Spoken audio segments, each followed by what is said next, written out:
नमस्कार दोस्तों, उल्लास citizens forum की इस खास पेशकश में मैं आपका दोस्त, आपका होस्ट पवन चुग आपका बहुत बहुत स्वागत करता हूं। दोस्तों, जैसे कि हम सब जानते हैं 21 फरवरी 2017 21 फरवरी 2017 को उल्लासनगर शहर में चुनाव होने जा रहे हैं, इलेक्शंस होने जा रहे हैं। इन चुनाव में हमें किन बातों का ध्यान देना चाहिए और किन बातों का ख्याल रखना चाहिए, इसी विषय पे जानने के लिए हमने एक खास मुलाकात की उल्लासनगर के मशहूर समाज सेवी श्री नरेश कुमार टहलरामानी जी से, जो कि एक आरटीआई एक्टिविस्ट और यूसीएफ के संयोजक भी हैं। तो क्या कहना था श्री नरेश कुमार टहलरामानी जी का, आइए देखते हैं और सुनते भी हैं। आने वाले कुछ दिनों के अंदर चुनाव होने जा रहे हैं। चुनाव जो रहता है डेमोक्रेसी के अंदर बहुत बड़ा पर्व माना जाता है।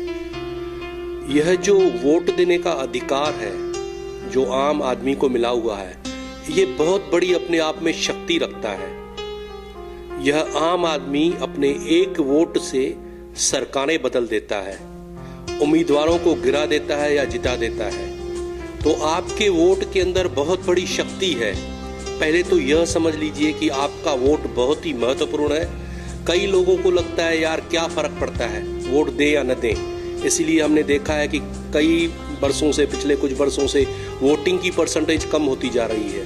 बिल्कुल नहीं, आपके वोट के अंदर बहुत बड़ी ताकत छुपी हुई है, आपको बहुत बड़ा अधिकार मिला हुआ है। ये कॉन्स्टिट्यूशन की तरफ से आपको अधिकार है।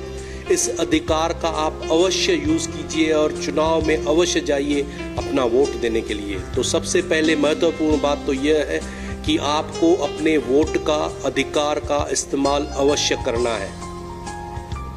अब बात होती है कि वोट कैसे करें, किससे करें। कई बार लोग नाराज होते हैं, लगता है कि हमारे एरिया में तो कुछ काम हुआ नहीं है, कुछ होने वाला भी नहीं है। ऐसी कोई बात नहीं है। आप जब भी चुनाव के लिए वोट देते हैं तो जो उम्मीदवार चुनाव में खड़े रहते हैं, तो कई बार आजकल देखा गया है कि या तो लोग खुद अपने तरफ से उम्मीदवारों से अपेक्षा करते हैं कि वो आपको दारू की पार्टियां दें, नॉनवेज खिलाएं, बड़ी बड़ी पार्टियां दें, या पैसों का कहां वितरण भी होता है वोटों के लिए। अगर उम्मीदवार सामने से आपको कोई प्रलोभन देता है या इस प्रकार की पार्टियों का आयोजन करता है या आपको न्योता देता है कि आइए ये पार्टी आके खाइए, आप ऐसी पार्टियों में बिल्कुल शिरकत मत कीजिए। याद रखिए, ऐसी पार्टियां खा करके या कुछ पैसों के प्रलोभन में आकर के आप अपने से विश्वासघात कर रहे हैं, आप खुद को नुकसान पहुंचा रहे हैं। जो व्यक्ति लाखों रुपए इस प्रकार से गलत तरीके से खर्चा करके अगर चुन के जाएगा, तो वह आप क्या अपेक्षा करते हैं आपकी सेवा करेगा? आने वाले 5 वर्षों में आपके वार्ड का, आपके एरिया का काम करेगा? बिल्कुल नहीं। इससे रिश्वतखोरी बढ़ती है। अगर रिश्वतखोरी को रोकना है तो पहले खुद को साफ करना पड़ेगा। हमें यह सोचना है, अपने अंतरात्मा से पूछना है कि यह चीज सही है या गलत है। वोट करना है तो अपने अंतरात्मा के आवाज पे करना है, किसी प्रलोभन में आकर के नहीं करना है। उसके सिवा जो उम्मीदवार चुनाव में खड़े हैं, यह भी आप सुनिश्चित कीजिए कि यह उम्मीदवार का बैकग्राउंड कहीं क्रिमिनल तो नहीं है, यह गुंडे प्रकृति का तो आदमी नहीं है। यह आप चयन कीजिए। और अगर कोई भी ऐसा व्यक्ति चुनाव में है, ऐसे व्यक्ति को कतई वोट मत दीजिएगा, क्योंकि इससे क्रिमिनल्स जो है वो जाके सभा में, आम सभा में बैठेंगे और ऐसे ही लोग राजनीति के ऊपर बढ़ के आते हैं। तो क्राइम को अगर खत्म करना है, क्रिमिनल्स को अगर खत्म करना है, तो अपने वोट से खत्म करना है। ऐसे लोगों को वोट बिल्कुल मत दीजिएगा। उसके साथ साथ जो उम्मीदवार आपके चुनाव में अभी खड़े हैं, तो आप यह देखिए कि यह जो उम्मीदवार है, क्या पहले भी नगर सेवक था?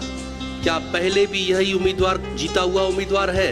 अगर फिर से वो ही खड़ा होने जा रहा है, तो यह देखिए कि पिछले 5 वर्षों में उसने आपके वार्ड के अंदर या उल्लासनगर शहर के अंदर या पूरे शहर के अंदर क्या क्या उसने काम किए, क्या उसने कुछ किया है, कुछ उसकी अच्छी कंट्रीब्यूशंस रही है, क्या वो ईमानदारी से आपके एरिया में काम करवाता था?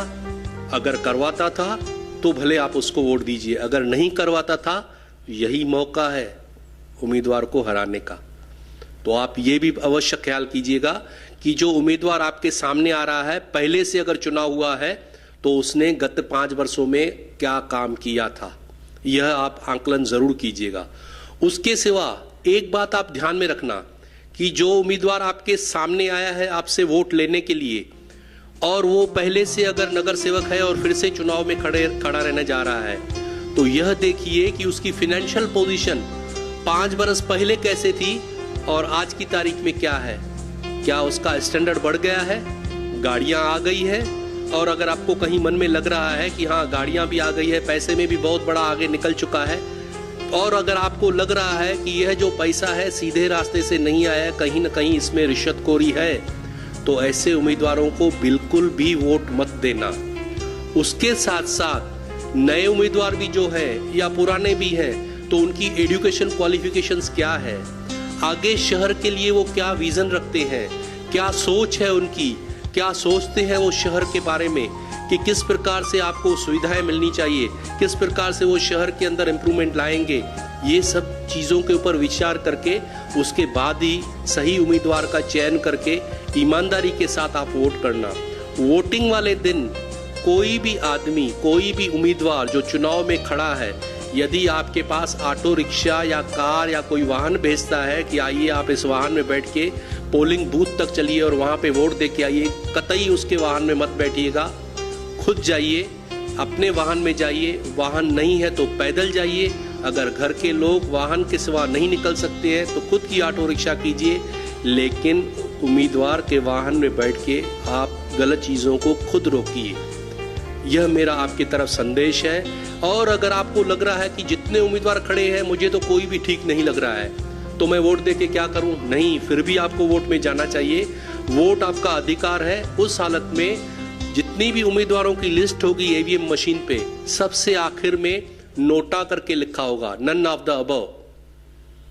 तो वो अगर आपको दिखता है नोटा लिखा रहेगा, आप उस पे भले वोट दे के आइए कि मुझे ऊपर जितने भी उम्मीदवार हैं कोई भी पसंद नहीं है, लेकिन वोट देने अवश्य जाइए। अपने अधिकार का बिल्कुल सदुपयोग कीजिए और वोट जरूर दीजिए। जितने भी घर के अंदर आपके लोग हैं जिनको वोट का अधिकार है, सबसे वोट करवाइए, लेडीज से करवाइए, 18 बरस से ऊपर के बच्चों का जिनका यादी में नाम आ चुका है उनको भी वोट दिलाइए। धन्यवाद। तो दोस्तों, ये थे उल्लासनगर के मशहूर समाज सेवी श्री नरेश कुमार टहलरामानी जी। आपको ये वीडियो कैसा लगा बताने के लिए आप हमारे फेसबुक पेज पर उल्लास सिटीजन्स फोरम पर लाइक कर सकते हैं, कमेंट कर सकते हैं। तब तक के लिए आपका ये दोस्त, आपका होस्ट पवन चुक लेता है आपसे विदा, इसी वादे के साथ कि फिर से होगी मुलाकात। शुक्रिया।